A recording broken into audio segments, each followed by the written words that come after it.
our next segment, which is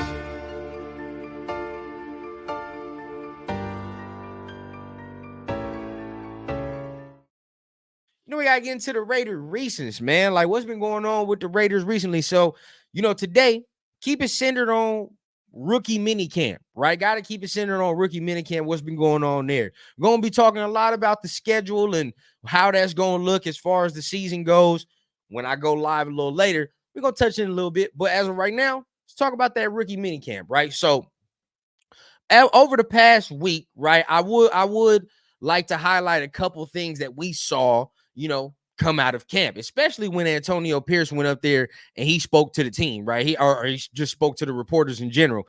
Feels like, I was on with my guy Farrell, my guy Severe. Shout out to them. They do a great job. But, they were saying it feels like we ain't heard from AP all offseason. It feels like they locked him in a room, right? And until after draft, all that, we didn't really hear from him. So now you hear, okay? And we start to see now more of the direction be put into place. I mean, the direction was pretty much made during the draft, right? But what's the plan with these rookies? Okay, so, you go from Brock Bowers. AP talked about Brock. Brock's going to be doing what we pretty much think he's going to be doing, right? Pretty much Swiss Army knife. Everywhere you can put him, he will be, right? Halfback, tight end, wide receiver, fullback, whatever you want to put, right? He's going to be doing it all. So no real shock there. Where the shock for me came, right, is when he announced to us that Jackson Powers was playing on that left side, right? That was a shock to me because me personally, I don't know about y'all, but I had him slotted to go straight to that right? I had him slotted to go straight to the right side, fix the right side problem. Now, okay, you see, now the news is he's going to be going to that left side. So now what's going on with the right? That's the question mark. To me, right, I haven't heard anything, but to me, I would think that Dylan Parham gets moved back to the right side, right? That would be my guess. I believe Dylan Parham looked better on that right side when he played before Josh McDaniels and the regime moved him over to the left. I don't know why they moved him over to the left. I never understood it, right? Even to the degree, like, there was a lot of questionable things we were doing with our linemen, right? A lot of questionable things we were doing with the linemen. So Parham getting moved back to the right would be amazing, right? That would be amazing because I think he's more suited to be on the right side. Now, to me also, it does symbolize that he might need to get his ass in gear, right? He might need to get his ass in gear. There's competition everywhere now, right? Now, if I was to look on the offensive line, I think they were sending a clear message to him to say, you going to be going to this side, but at the same time, you're going to have to compete, right? You look now, you got Cody Whitehair there. You got him there. I mean, he's not just going to be able to easily get his spot if he's not consistent, right? He has to be consistent. And that's the thing about Parham, that I like Parham as a player. I really do. And I feel like he can put it all together. But I'd be remiss to say that he has not been consistent over his tenure, right? He has not been the most consistent player over his tenure. I think he can put it all together. And when he's good, but he ain't been that consistent. So I think that move for Jackson Powers to go on that right side or that left side symbolizes, one, Parham's going to the right, and two, that's a wake-up call. Hey, motherfucker, you got to get your ass in gear. All right, there's veterans here now. There's young dudes here now. Like, bro, you got to make it work, right? So, boom, from there. I'm not even going to trip about that right side because y'all already know. You watch me week in and week out. You already know. I say it every week. Thayer Munford, to me, is the guy that's going to be manning the right side. Boom. Not really rookie news, but still staying on the offensive line, Antonio Pierce touched on Andres Pete, right? That's the veteran signing, right? He can play guard, tackle, whatever, but me personally had him slotted to at least compete on that right side, right? Compete on that right side with Munford, compete with Glaze, see what they do. But immediately, right, Pierce shut all that down and said he's going to the left, right? So all the conceptions that a lot of us had about this offensive line and where they were going to go, pretty much false, right? He pretty much shuts down all the narratives. Now he goes to the left. Like it, right? Because now, just in case anything happens to Colton, we got that veteran presence back there. Because without Pete, we're just relying on Glaze to be that swing tackle for real. Right now, if they were to keep all this linemen, right, all these linemen throughout OTAs and as training camp goes and when cuts go, if they were to keep all these linemen, now you can rely on a veteran option, right? Instead of saying like, oh shit, one of these tackles went down. All right, we got to throw that rookie in there. Now you got to throw that rookie. And, you know, you would hope it don't happen. But think about that, right? You can fuck around. It'd be like week 7, week 8, right? You got to throw a rookie in there, swing tackle, right? I don't like that at all. So I think it was a smart move to get a guy like Pete, right? If he's going to be that veteran swing tackle, that 6th guy, you know, and you let Glaze sit in the background and develop, right? And then next year, he's that guy, or he can really, really compete, regardless of the fact. But, you know, I think that will be something that's very good as well. So before I continue, I want to get some of you guys' comments in here, see what you guys are saying so far. Hey, we're going to talk about that, Paul. Guaranteed. My guy, Raiders Resistance in the building. Salute to my guy, man. One of the hardest working guys out there, man, doing this thing, man. Appreciate you for stopping by. Oh, my guy, Chris in the building. What's the deal with you, man? Make sure you guys go over to his channel as well. Give my man some likes over there, man. We're going to be going live in a little second. Glad you can make it. Oxnard Rob in the building, man. Glad you can make it as well. Oh, shit. You know, I always got to shout out my guy, Beezy, man, when he shows up in the building. You know, I always got to shout out my guy. But yeah, you know, as we continue, my guy Sam says it, right? Parham did good on the right side when Mumford filled in at right tackle. I like Parham better on that right side, right? And I think, am I not mistaken? Y'all can correct me, you know what I mean? But when we first drafted this man, did he not play on that right side? Like, he played on that right side. An injury occurred where he had to move to the left, and they just never moved him back. That I just never understood, right? Never understood. Parham was pretty much the only offensive lineman AP didn't say anything about. Exactly. You know what I mean? We catching up on the cues, right? We got to catch up on the cues because, you know, when you're watching the coaches' interviews, and for those that, you know, don't really know what I'm about to say, we're about to break it down, right? When you're watching these coaches' interviews, when you're watching these players' interviews, we already know they not going to give you the whole entire puzzle, right? They not going to give you the whole roadmap on everything. They're going to say, they're going to keep it, for the most part, coaches speak, players speak. But in between all that, they drop little nuggets, right, about what they say or what they don't say that shows you kind of how they're feeling, right? And shout out to my guy Rebel, when AP is putting on that coach speak, you know, you got more with AP for real too. You got to see what he does not say, right? What he does not say, that's what you got to pay attention to. And he didn't say a lot about Parham, which leads me to believe that might be the dude who, right, they're going to be on his ass like back pockets. That's just what it's going to be, right? Because there are some guys that we have some high expectations, high hopes, but they have to put it all together consistency-wise, right? Like, this is the year where some of these guys that are fringe, that we done drafted and all that, and have been on this team for a minute, they going to have to perform, or they're ultimately going to get replaced by new veterans or new rookie crops that are coming in here that are more like what AP and Telesco are going to want as far as players, right? So, like, that's where we're at right now, and I think Parham falls under that list of what I'm just talking about. My guy, Space Beast, in the building. Glad you could stop by and check in, my guy, man. Salute to you. Make sure you stop by 7:30 as well, man. We're going to be doing our thing, man.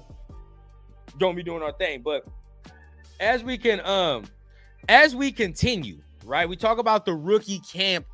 You know, those were good things. I think now, you know, I look towards also, right, the linebackers. I look towards the linebackers. Now, remember what I just said. What AP don't say is what really worries you, right? And, you know, I know we talk a lot. He talks a lot about Spillane, right? He talked some about Eichenberg. And, you know, again, shout out to my guy Severe. He don't really like Eichenberg. I like Eichenberg. I think that's a dude who I won't be surprised if he sees grass, right? If Eichenberg sees grass year one, I'm not going to be surprised, right? And why do I say that?